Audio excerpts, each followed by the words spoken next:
we're not in a controversial presidential campaign, when we're not at Right. war, when we're not, having something truly internationally compelling, these things are very interesting to people for all the right reasons. I mean, why did somebody do that? Did they do it?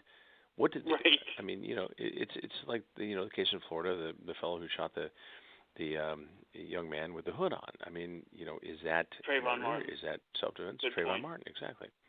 I mean, it's those things compel people because it rakes up an issue that is seething just under the surface in America, and it brings up racial issues, and it brings up policing issues and juvenile issues, and it all comes together in a way that's like, well, what the hell are we going to do about this? So it grabs our attention in a lot of different ways. I mean, again, going back to the OJ situation. I mean, any celebrity trial, you can go back to Fatty Arbuckle. I mean, that was a sensational trial. But that was Interesting because before. Tom Mesereau brought that up when he was Yeah. talking about Bill Cosby. But Yeah. I Well, did some Cosby is another research thing. I on mean, Fatty Arbuckle. I mean, a guy my age. I mean, think about it. I'm 56 years old. Who were my favorite comedians when I was a kid? Bill Cosby, Jonathan Winters, and those guys of that ilk. I mean, those were the funniest guys Right. around. And so we, why would that guy get involved in a crime? Especially like that, right? Yeah. I mean, it's just and that's people thought that was going to pass, but it's not clearly. I mean, there's a real issue there. In terms of that, have you thought about the case against Bill Cosby? The fact that they're bringing a 10-year case, the fact that it's one accuser, the fact that it seems like it's politically done. So says a lot of people. What's your thoughts? Not necessarily about his innocence or guilt. I think a lot of people do think he's guilty, but the fact that they're bringing a charge from over a decade ago. Well, again, this is not a case that I've covered as a journalist, so it's hard for me to, give you a really good read on it. I mean, I've watched the case like everybody else, and I think obviously there are, based upon the evidence or what appears to be evidence that I've seen, there are some issues there. Is there a viable criminal charge at this stage? That's up to a jury to decide at some point. In this one case, it's been prosecuted. But, I mean, clearly, when that many women come forward 57. and all have the same story, I mean, there's a difference between, the fact that he, may have been a womanizer and the fact that drugs are involved, and it becomes not only creepy but potentially criminal. You're not allowed. You're not allowed to do that. You're not allowed to put drugs in people's drinks unknowingly. And so, if in fact that's true, that's a very serious and horrible allegation. It is a terrible allegation, and there is a certain community that thinks that the women have, a lot of them at least, just jumped on the elevator. In terms of some of them might have been victims of Mr. Cosby, and then maybe 20 of them might have said, I was with him, but maybe it didn't happen. I'm into reading comments on YouTube, so that's what I get from a lot of people. I think it's possible that could happen, but not likely. What about you?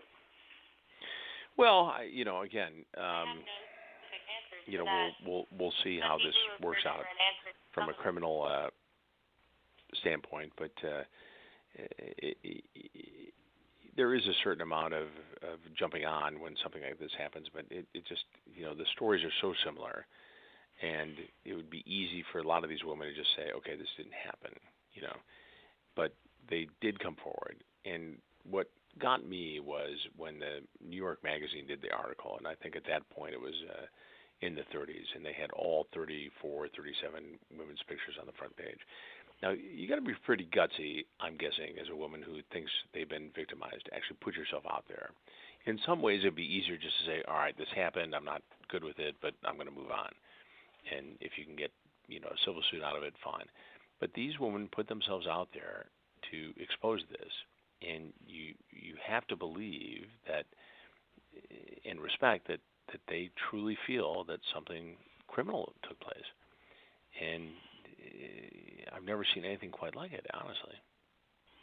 Malcolm Jamal Warner, and I'm paraphrasing, but he said words to the effect that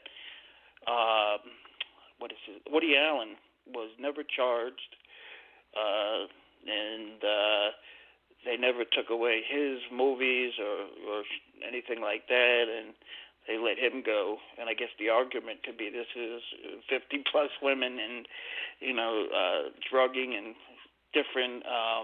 Well, I think it's two totally different cases. I mean, Yes. And I'm not defending anybody. And again, I've never covered the Woody Allen case. I don't pretend to know more about it than anybody else. But from my reading of it, he,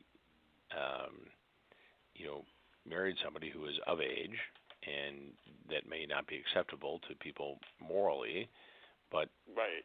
It doesn't appear that he's broken laws. And again, we're operating in a gray area. It may not be right. You may not like it, but was it criminal? And what else is involved? And again, it's a matter of scale, I think, sometimes. And so you have one incident versus multiple incidents, and a criminal complaint is filed, and so it'll be up to a jury to decide a question of fact on the case. No question, and I'm sure that will be one of the most watched trials. Also, especially if they put it on TV. I just want to ask you a couple of your trials, and I'm going to get into your ID show, which is an awesome show. But yes, absolutely. The Menendez brothers. Did you get a chance to either watch that or cover that? I did not cover it. I did watch it closely. And, that was really one of the first, I think, TV trials that captivated America. And that kind of set the stage for O.J. and everything that came afterwards. Yeah, I totally agree. And then, if you remember, the first one was a hung jury. And the second one, they gave the prosecutors a lot more things that they were allowed to use. I'm just being told this, at least. I didn't follow it to the T. But they were right. able to use other things that they didn't use in case number one, that they ultimately got to find them guilty in case number two. Do you think that's true? Well, yeah. I think different judges allow different things, and things are appealed, and sometimes evidence is admitted or not, and so you get a second chance at certain things. I think that's what happened in the Menendez case. And again, I don't want to act like an expert on that because I didn't cover it. I watched it. It just wasn't in my, I was covering different things, so I wasn't there, so I can't be an expert on it. But it was. For all the reasons O.J. captivated America, the Menendez brothers did exactly the same thing. And yes. Those are the cases that stand out, and there's one every year. In the Oklahoma City bombing, the Columbine. Yes. Every year there's something, and it just Virginia Tech. That's the case. Virginia Tech was crazy. James Holmes. James Holmes. I was out there for that. Covered that. You covered that? It was. Yeah, I was out there for that. Yeah, I flew back. I was in Washington D.C. for something, and flew back to New York on like a 6 a.m. flight because I had stuff to do in the office, and landed at 7:30. I got a phone call. I said, "Where are you?" I said, "Oh, I'm at LaGuardia." I said, "You need to get to Denver, Aurora." I said, "Fine." So I literally got off a plane, got on the shuttle, went to another plane, and flew to Denver, and just started the coverage. And the interesting thing, obviously there was a horrifying event, but I was able to get my hands on some video that I was able to see of the bombs that Holmes had in his apartment as a booby trap for when the police came to look for him. And it was one of the most eerie scenes that I ever seen, and described it on television in our coverage at that time. But it was just, I mean, there were multiple jugs of volatile fluids and different igniters, and this guy had really set up a trap for any law enforcement who was going to come to get them. And obviously, you, me, the whole world saw the James Holmes beforehand, and the James Holmes that was a wonderful student, seemed to be a wonderful person, and it just scratches your head that Ted these Kaczynski everyday people Ted Kaczynski was a Harvard scholar. What makes somebody turn? It's mental illness. It's like the Newtown, Connecticut massacre. 26 kids. I mean, I was sitting in my office, and MSNBC was carrying the story, or kind of watching, deciding what to do on Dateline that night. And at the time, they were reporting, I think, 3 people had been taken to the hospital, some, gun wounds, but nothing serious. And I called a source of mine in law enforcement. I said, look, I got to make a decision on this, what to do. It's 11 o'clock in the morning, and I had a mild case of food poisoning. So my whole day was about, just sipping ginger ale and surviving the day. And and so I'm sitting there, and he said, well, let me get involved in this. I'll call you back. 10 minutes later, he calls back. He says, are you sitting down? I said, yes, I am. I said, what's going on? He said, 20 kids dead, 6 adults. I said, are you sure? He said, take it to the bank, I'm sure. I said, all right. I took my last swig of ginger ale. I grabbed my backpack. I turned off the lights in my office. I went to the boss's office. I said, we got to go. We got to mobilize. He said, why? I said, 20 kids, 6 adults. He said, are you sure? I said, absolutely, positively. And we moved everybody out there. And it was just, such a tragedy. But again, there's this whole debate about, is it gun control? Is it mental illness? Is it a combination? Well, it's a combination. These things are not easy to figure out. It goes back to the predator argument. They're not the same guy.